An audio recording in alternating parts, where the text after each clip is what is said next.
My name's Ron Knox. I'm a clinician at the Fort Wayne Park Center, and I've been through both worlds, I guess, in sports world as well as academics.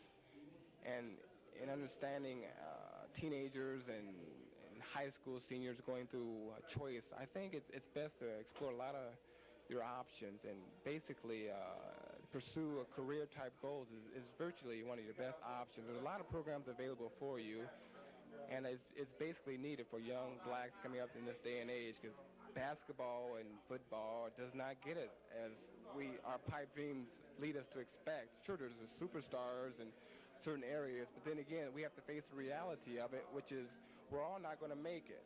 We all have to settle for second best, which is pursue a goal or career. I've known a lot of friends who have made it and who have not made it in the sports world, and believe me, the ones who have not made it are far greater than the ones who have made it. And I think it needs to be pointed out in this community and to you as adolescents, teenagers, making that decision in the near future. So believe me, as a clinician for the Fort Wayne Park Center, you have to pursue your own goals and careers. And I think branching away from other things besides sports is desperately needed. Our next guest is Mr. Ron Knox, Concordia High School graduate, also graduated from Concordia Senior College. Ron, tonight you were at the basketball game, refereeing the game. What really got you interested in refereeing basketball? Well, it comes from a family tradition of naturally my father, Tom Knox, being around him as a child and adolescent and teenager and adult. He had a lot of influence on my life, and I think he was the biggest influence as far as me being involved in refereeing. You know, okay, now you played high school basketball, you played college basketball. Some people say that basketball, NBA players are an unrealistic role model for high school players because not that many people can go on to pros. How do you feel about that? Well, Eric, I've known a lot of people who went to pro ball and people who did not make pro ball and went on to other careers, like good friends of mine like Eugene Parker, Al McGee. They're not the NBA quality players, but yet they've pursued other careers in life.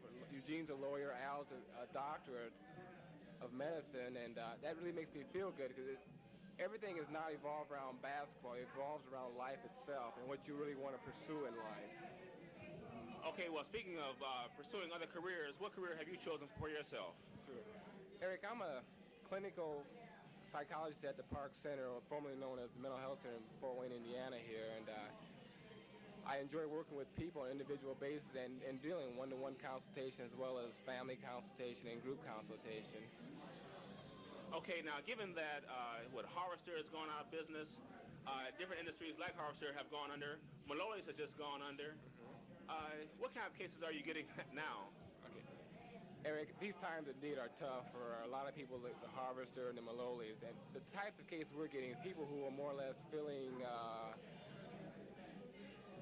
left out by society as a whole. They've been at Harvester for 10, 15 years. They've been with Malloy's for 8, 9 years, and it's gone. It's taken from them, and they're having a tough time dealing with or coping with society as a whole because they feel threatened and left out. And I think my goal as a clinical therapist at the Park Center is to help bridge that gap between reality and the lack of not working, I guess. But when a person has, let's say, 3 kids, a wife, and they've just put in 15 years, let's say with Malloy's, and now that all that's gone, and they know that they have to be retrained or just totally go in a new direction, how do you pacify that person? I don't think you really pacify. I think you have to reconstruct their goals and their lifestyles. Indeed, that's very difficult. When a man's working at Harvester for 10, 15 years and making X amount of dollars, or what Malloy's making X amount of dollars, there's going to have to change their lifestyle. I think that's primary purpose number one, I think, is to more or less reconstruct their lifestyles and really set their goals in front of them, what they really want out of life. And they have to change them somewhat because they're not making the big money they used to. They're going to have to settle for something else, a career and family-oriented, those kinds of things, Eric, I think need to be touched on in my dealings with therapeutic issues with a client like that. I think there's a common misconception about the mental health center. Is that for people who are mentally healthy that just need help? Sure, Eric. The mental health center, or now known as the Park Center, it runs a full scale of people. It's for To me, it's a place where you go get help. You know, we go to the doctor if we're sick. We go to the park center if we feel ill.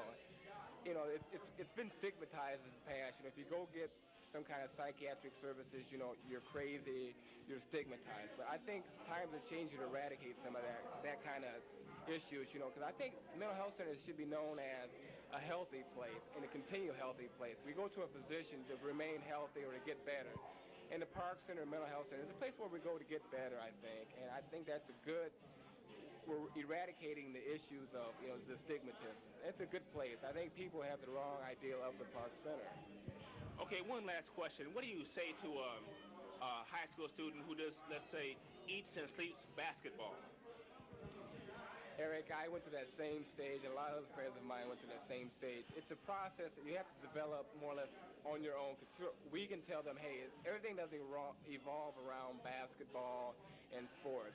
It's a process where they eventually will realize, hey, I'm not the NBA caliber type material. You know, I have to set my goals on something else. I think we as role models can help set some of those goals to them. You know, institute more programs in the community, getting things away from the sports world, more in academic, more in the career-oriented. I think, Eric, that needs to be really pointed out in this community. Everything does not evolve around sports, and it's sorry to say that, but I think that needs to be really pointed out in this community. Ryan, thanks a lot for the comments. I appreciate it.